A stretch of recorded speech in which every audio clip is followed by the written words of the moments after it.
Okay. Okay, mine is saying please request recording permission from the meeting host. And mine is blinking a red recording up in the left. So maybe it is only the host that can record, but I will send you a link to this recording with the file to where you have it. Okay, perfect. Thank you so much. So, hi, Jeff. Hey. We're going to talk about our graduate projects today. I think, and I hope to stick with the same thing, but I'd like to develop, implement, and evaluate a simulation for second-degree accelerated BSN students. And I actually have access to these students since I work at a nursing college, keeping in mind that I would have to do all of this off of the clock. It would be something extra that I would do. And the objectives of the simulation will be determined by, I will meet with our faculty that have the students in their practicum, which is their last piece before graduation, and also with the simulation and education, the teachers at the local hospital, Orlando Health, and they basically hire a lot of our students and teach them when they're in their graduate nurse program over at the hospital. And they do basic critical care. They do all kinds of different programs, but they also use simulation. So I'll talk to both the practicum instructors and the folks over at the hospital to try and identify gaps, basically any knowledge gaps, performance gaps, competence gaps that they're seeing that perhaps a simulation would be able to meet those gaps and bridge those gaps. So that's what I'm thinking about doing. So I'd like to work with the simulation and education team at Orlando Health, and that's the same team that will be identifying some of these gaps. And the two ladies there that I have contact with are both master's prepared nurses, and they are also certified healthcare simulation educators. So they have a lot of knowledge and skill in this area. They've been doing it for a long time. And I think that they'll be great as far as giving me some feedback. And so I look forward to that. Now, together with them using, there's an association that's called INACSL, International Nursing Association for Clinical Simulation and Learning. They have standards of best practice for simulation. So I'd like to use those standards of best practice to develop this 1-hour high-fidelity simulation using a Laerdal SimMan 3G. And he can basically do so much. He has all vital signs. He sweats. He bleeds. Wow. Yeah, you can have some kind of a neuro simulation where his pupils dilate and constrict. He can seize. He can do a lot of things. So I'm not sure exactly what the simulation would be about. It would have to be about whatever were the identified knowledge and performance and those gaps. So that would be a high fidelity simulation. And I'd like to be able to somehow measure the data about the students prior to the simulation and after the simulation to measure how effective it was. And I'd like to see an increase in the students' performance and competency and confidence and while doing their simulation, which translates to competent and competent patient care. I'd also like to write it up as a manuscript for publication. And I'd like to share this simulation with the MSN, DNP, and PhD faculty that I work with for just some feedback, evaluation, and that sort of thing. So that's it in a nutshell. I have a feeling that it might focus on assessment. Just in my time in nursing and seeing new nurses, I feel like assessment is one of the weakest things that a new nurse comes out with, and they're not very confident with their assessment skills. Of course, that is something that is built over time, but I kind of have a feeling that that might be one of the objectives, is to really dig in deeper with assessment. So that's it. So you would actually program the dummies? Yes, it's really cool because you can create something that's completely different, or you can kind of have a profile, say it's an MI, and you can add different things to it, so it's never the same. It's really neat. They talk too. You can have a headset and a microphone, and you can talk for them. So it really promotes that communication between the nurse and the patient as well. Okay.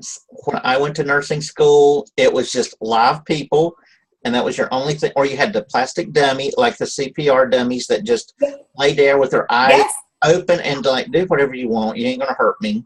And we all were just clumsy doing it. So now the new ones do everything, huh? God.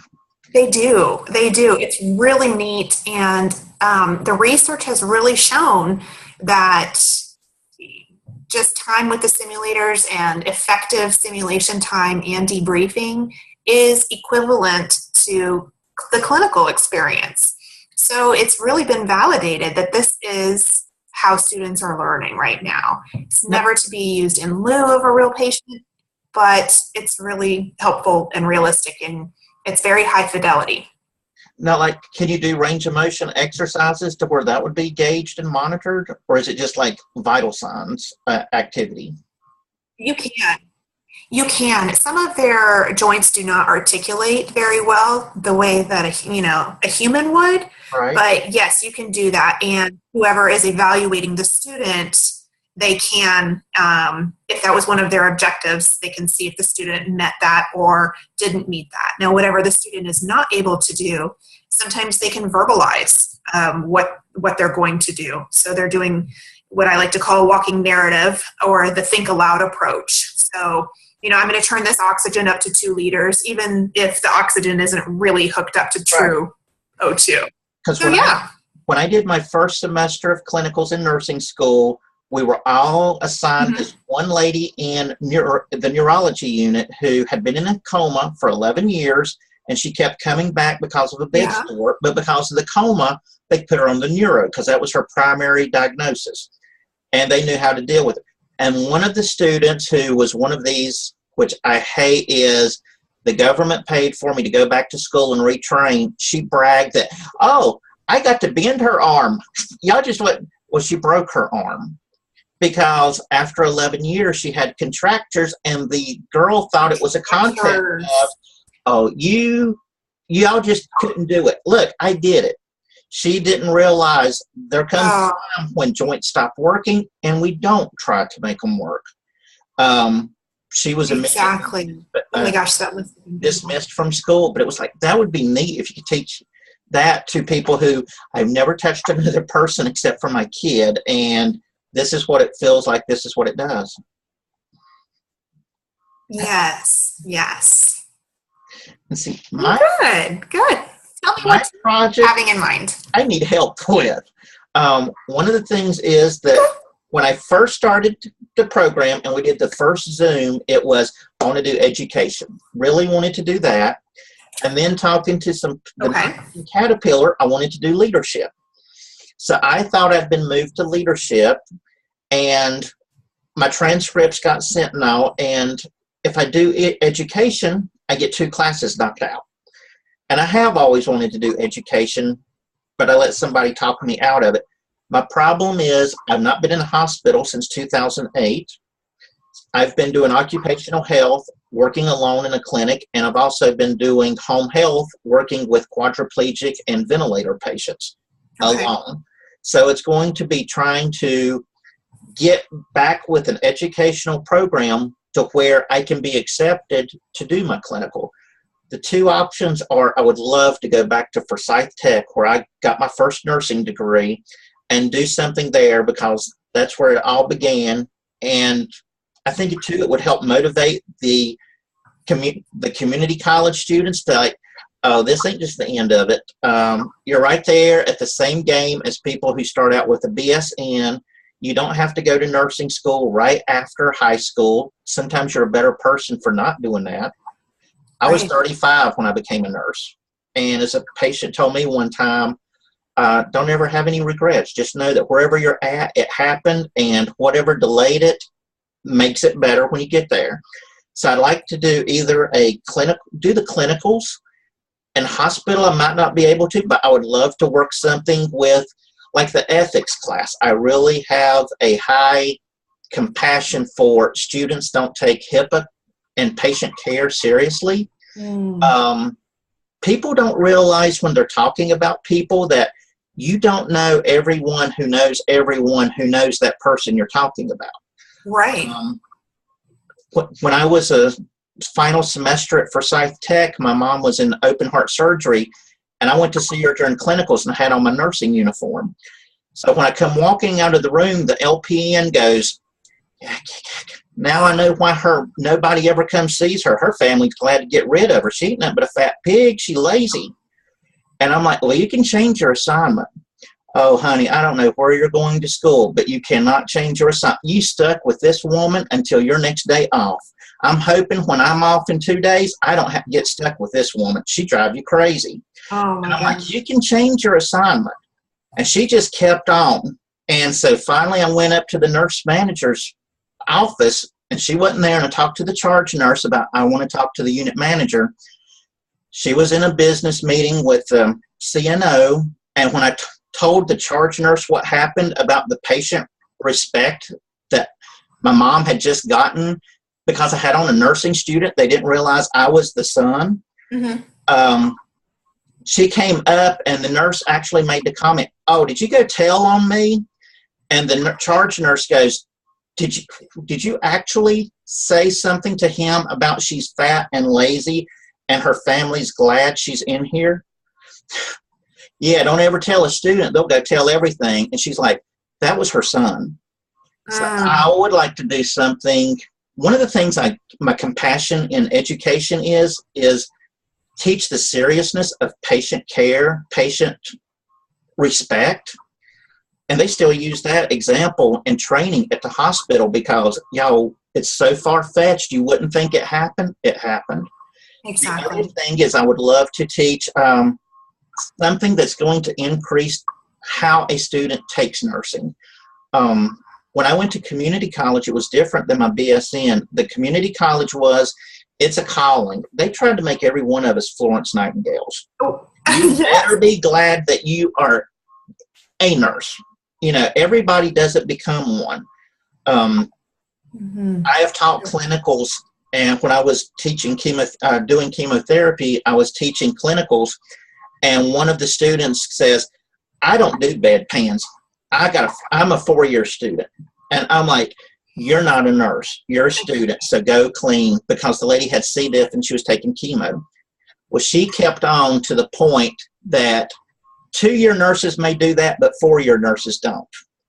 And I'm like, you're right. 4-year nurses, I guess, are better than 2-year. So let me call your instructor because I'm a 2-year nurse and I don't think I can sign off on your preceptorship.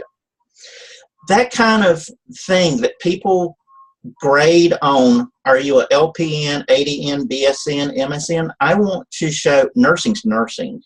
Get everybody to patient first. It doesn't matter how you do that.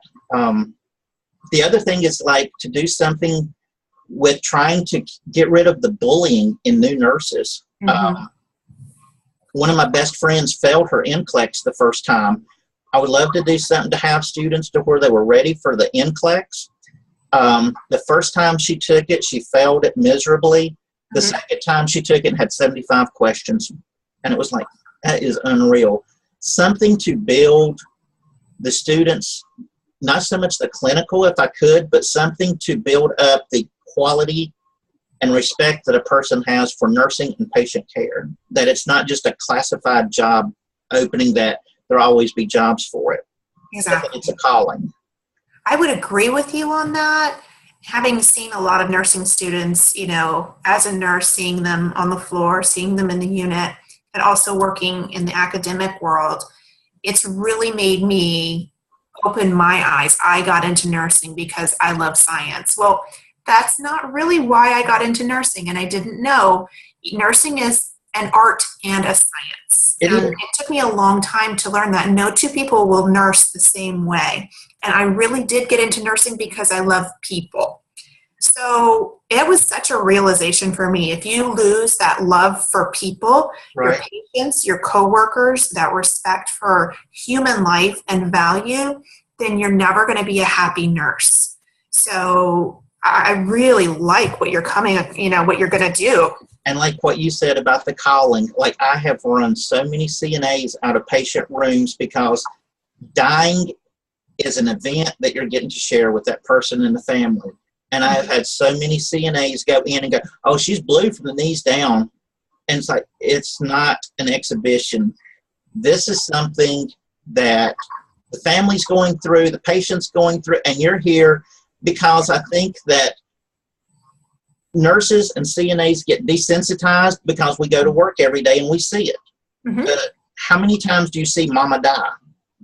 Right. Just once, but we see so many people. And I would love to do something in education about putting the calling back into nursing. I love that. I don't know how you would do it.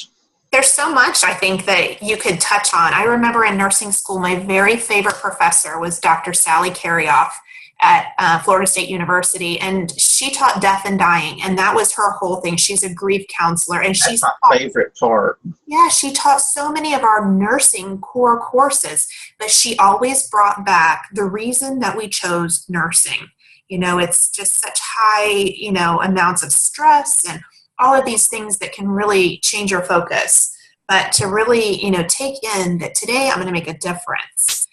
Whether it is holding someone's hand or doing CPR, it's the same thing. Just listening to someone is equally as effective as giving them life-saving drugs. Right. And so personal touch is one of them, those things that I feel like nursing is really losing. So that healing touch, compassionate touch, really I think there's so much out there as far as finding your research for that need that needs to be met. But I definitely feel that you have, picked something that's very important in nursing. One of the things was when I did trauma, I was in acute care and I had a guy who was in restraints, crazy, ballistic.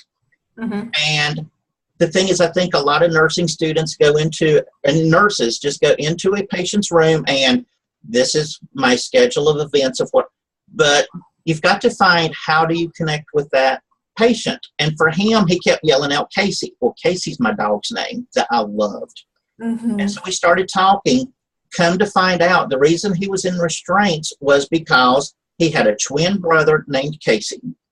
And one morning in high school, he had to go to school early, so he stayed at home. And he goes, I got knocked out of my chair. And his brother had been went around a curve and got hit by a logging truck. And it went through the car. And when he wrecked, it knocked his brother out of the breakfast table chair. Oh, wow. And he goes, I always call my brother at 9 o'clock every night to tell him bye and that I love him. Well, he's in ICU. He's in acute care. He can't use a phone. So I'm like, you want to call him? Well, we ain't got a phone. I'm like, I got a cell phone. You got to take the heart monitors off to give a bath. So the telephone's not going to mess up with it.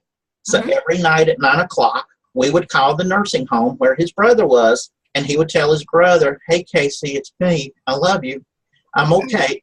Because he goes, I know my brother felt what happened to me when I wrecked. And I don't want him to worry about me. Because they had that identical. We got him out of restraints that shift. He never went back into restraints. But you know what? It's not part of the nursing assessment of, do I ask who Casey is? No, he's a closed head injury. Right. I want to do something with education to, everything's not on a list. It's not on an assessment. You still got to bring your person to it. I love it. Now, who will you use as your preceptor? At Forsyth Tech, the faculty has really changed, but I know that the director of the program has got her PhD. Okay. And I know that they've got a lot of MSN students. Or if I do a staff development at the hospital at Wake Forest University, I know they have their master's, and Judith works there to where I can get some contacts. Yes. Or the girl I graduated from community college, she's went back to get her BSN, but there's got to be some MSNs at the hospital where my mom was. Yes. To teach staff development there. Exactly. And one of the girls that I graduated from at community college, she is a nursing supervisor at another hospital. Okay. And I think she has her master's, but she could find me somebody. It's just going to be hard finding that community again of these are where I need my contacts and not home health or occupational health. I got to find that group again. Yeah. Somehow in life, sometimes those groups come to you. And I love how you've already, said that Judith might be someone. Yeah. It's like those doors just open, especially to the needs that are important. Right.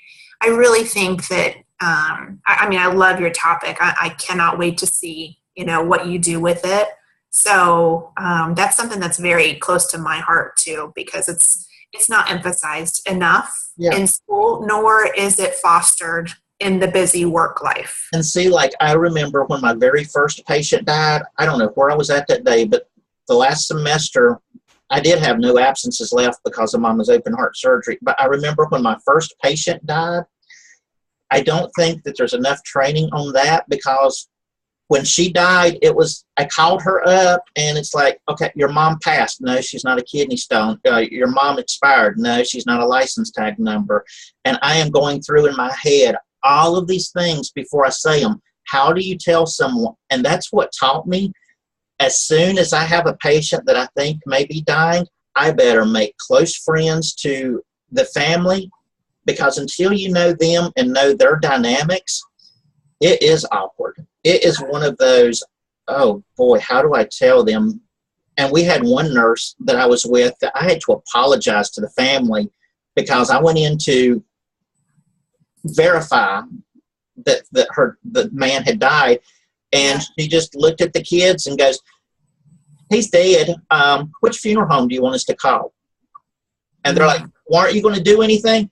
No, he said, do not resuscitate. So which funeral home? And we'll probably need to have them come within the next hour because we need the room. And like, oh my God, how insensitive can you be?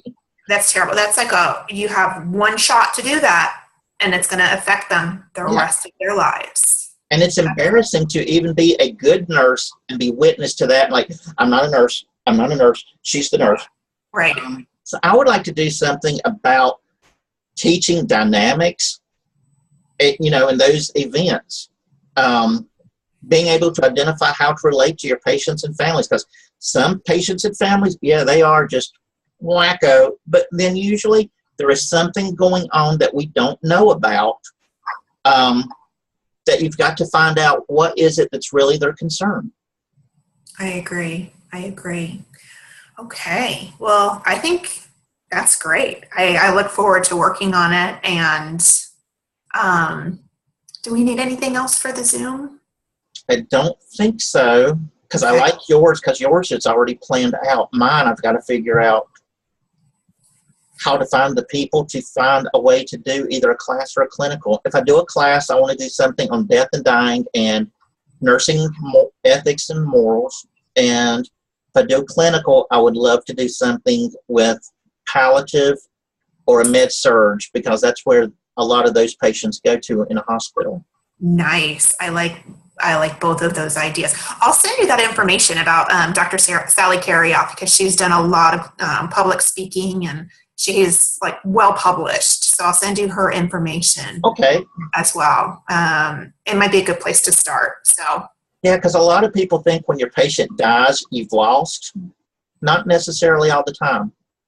Sometimes that's the event you were looking for, and you've got to make it as best as possible. So true. That's neglected so much. I do too. Okie dokie. Okay, well, thanks for meeting with me. I always love seeing you on screen. I like to see you on screen too. I'll see you soon. Bye, Christine. Bye.